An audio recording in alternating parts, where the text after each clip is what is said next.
Bom dia, tudo bem com vocês?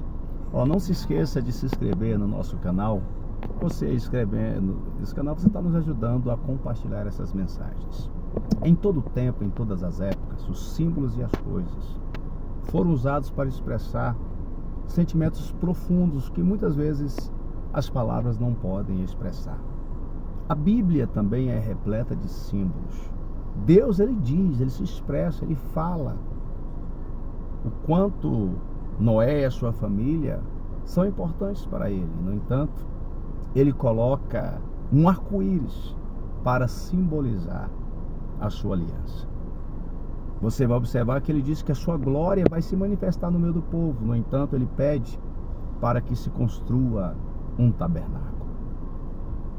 Um dos símbolos mais importantes para o povo judeu na Bíblia Sagrada é a Páscoa.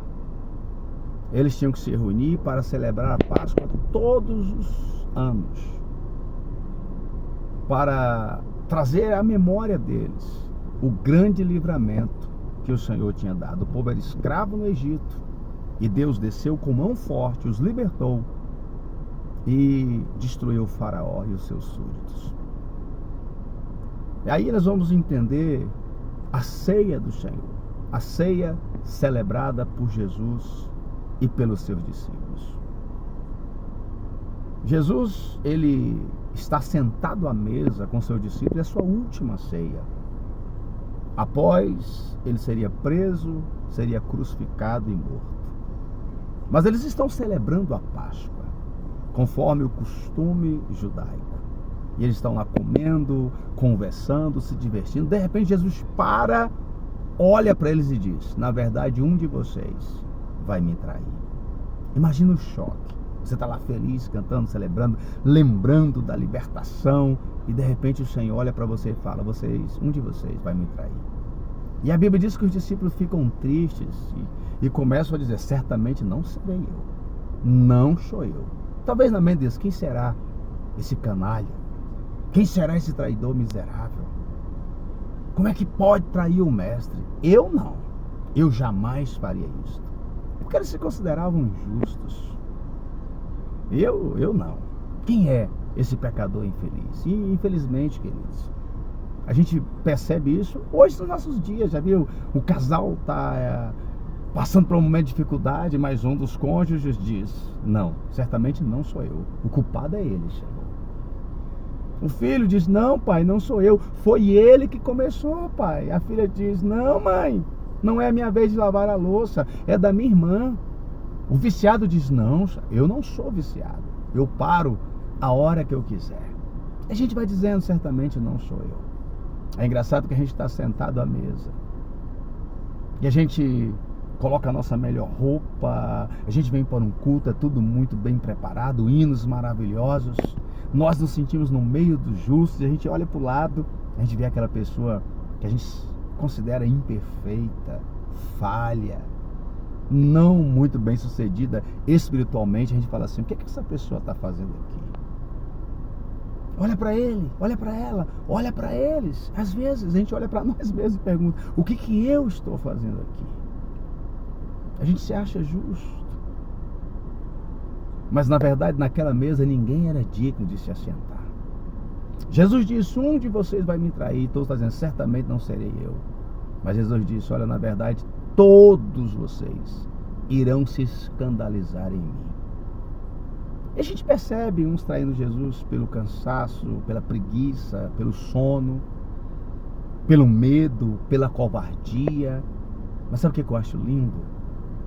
É que mesmo Jesus sabendo que todos eles eram indignos, eram pecadores, Jesus não desiste.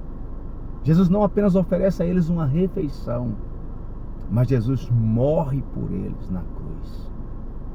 Queridos, assim como a Páscoa simbolizava a libertação de Israel no Egito,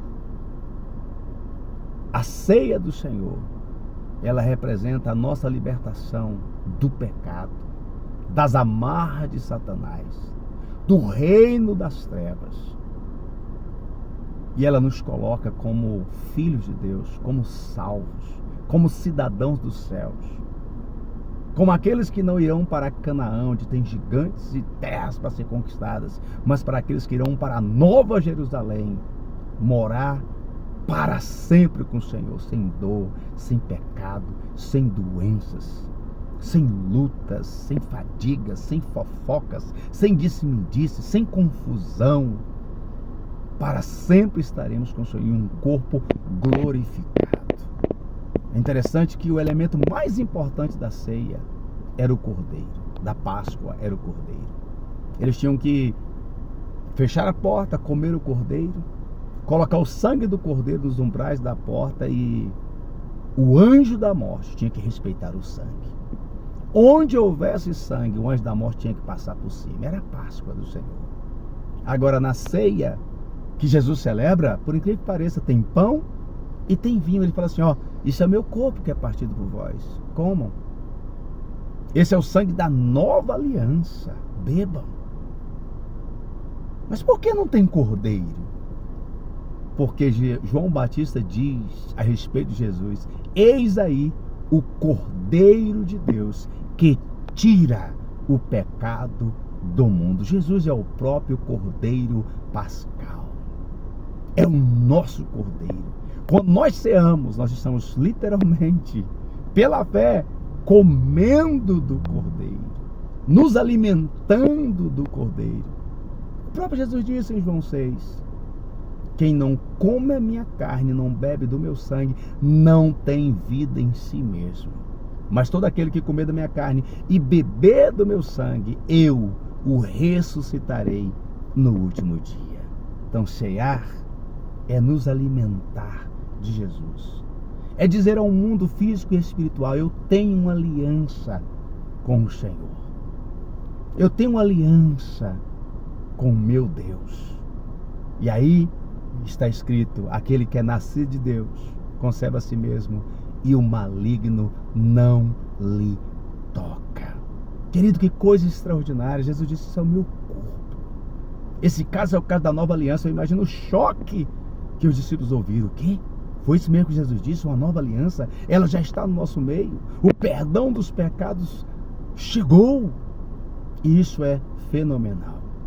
Então, enquanto os judeus comemoram a Páscoa como a libertação do Egito, nós cristãos comemoramos a ceia do Senhor, a sua morte e a sua ressurreição, não para nos libertar de um mundo físico, mas para nos libertar da escravidão do pecado, das garras de Satanás, do reino das trevas, a qual o Senhor nos libertou e nos transportou para o reino do seu amor.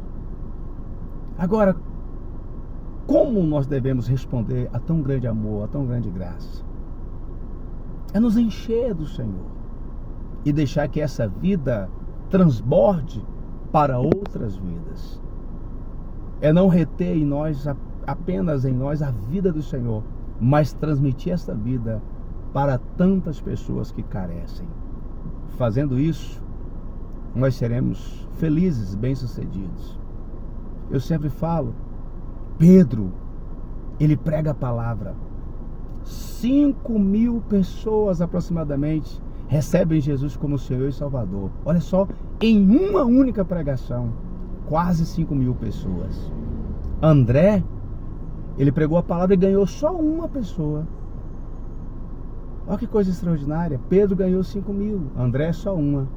Mas André ganhou a Pedro. Então pregue, querido.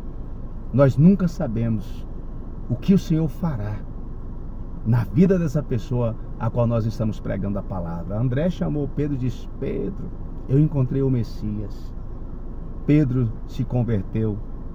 E quantas almas Pedro ganhou? Em 2 sermões, quase 8.000 almas.